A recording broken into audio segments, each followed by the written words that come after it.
Baik, Assalamualaikum warahmatullahi wabarakatuh kepada pelajar.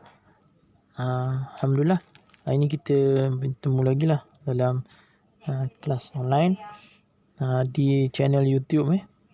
Jadi hari ini kita akan masuk bab kelima, iaitu beam deflection. Okay, kalau awak dah beli buku yang saya bagi tu, kita akan pergi kepada chapter kelima ni, iaitu beam deflection. Okay, kalau kamu baca tu, okay, kita akan ada beberapa types of beam, iaitu simple supported beam and cantilever beam.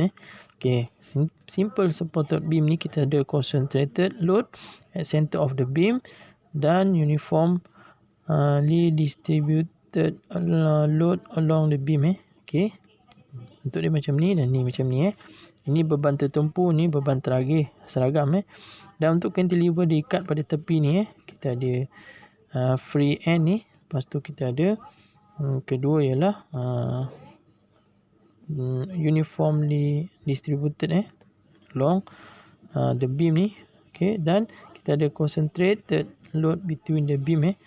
Jadi saya akan tunjukkan kamu iaitu bagaimana kita akan lihat dia punya deflection ataupun dia punya lenturan maksimum.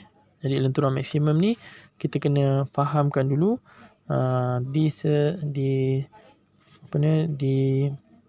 suatu beam tu. Okey. Jadi saya dah ringkaskan untuk kamu, iaitu saya akan terangkan benda yang ni lah. Okey. Jadi pertama sekali ialah okey, ni adalah beam deflection formula. Okey. Beam deflection formula ni, okey, ni formula dia. Ingat, kita belum nak derive lagi. Kita hanya nak tentukan formula apa yang perlu digunakan sekiranya beam types ataupun jenis beam kelima-lima ni. Okey, pertama sekali bentuk dia macam ni. Okey. Yang saya beritahu tadi, iaitu cantilever beam. Okey, 1 hingga 3 ni, okey, ini ialah cantilever beam. Okey, cantilever beam. Cantilever dah dia orang ambil beam. gambar je. TikTok pula. Cantilever beam.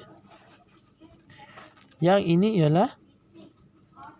ialah simple supported beam. Supported beam. Okay, simple, ini cantilever beam, simple supported beam. Ini nama dia ialah concentrate load at the end, at the free hand, free end. Okay, kita ada macam ni bentuk dia. Okay, ini ialah L. Okay, dia punya panjang daripada sini ke sini. Dan ini ialah dia punya lenturan maksimum dia. Okey. Bila dia beban tertumpu dekat sini, of course dia akan jadi melengkung dia punya ni. Dan formula dia macam ni. Okey. Okey, lenturan maksimum ialah P kali L kuasa 3 3 EI. Okey.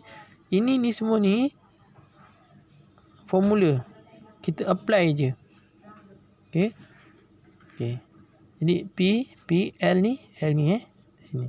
Dan kedua ialah W, beban teragih seragam ni pada cantilever. Ikat pada ni tepi ni. Ini ialah dia punya L dan dia punya maximum deflection dia ialah di sini. Biasanya di tengah-tengah ni. Di sini juga. Okey. Dia punya formula W weight kali L kuasa 4 EI. Ni. Yang ketiga ialah kita ada beban macam ini. Beban dia tertumpu. Arah tengah sini boleh, ataupun tepi sini boleh. Mana-mana A, B. Ataupun A, B ni dia tak sama jarak pun boleh. Okey. Dia akan jadi lenturan di sini. Dan dia punya formula dia macam ni. P, A, so 2, 3L tolak A. Okey, 6 EI. Ini formula dia. Dan yang biasanya famous lah. Okay, famous formula ni dalam peperiksaan pun biasanya kita keluarkan yang macam ni. Okay. Jadi kita boleh concentrate pada soalan-soalan macam ni lah.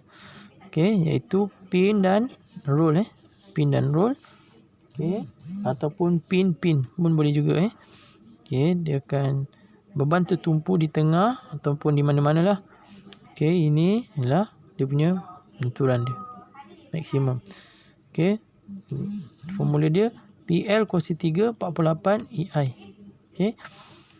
Okay, ini formula dia. Kita boleh terus guna formula dia kalau diberi dia punya dia punya nilai ataupun nanti kita ada buat jalan pengiraan untuk kita dapatkan dia punya ni ataupun Y maksimum ni, ialah kita boleh semak dia punya jawapan dia. Okey, tapi calculate kena betul lah. Kalau tak betul pun salah juga. Okey, yang kelima ialah distributed ataupun beban teragi seragam ni. Okey, kita tengah-tengah ni ialah dia punya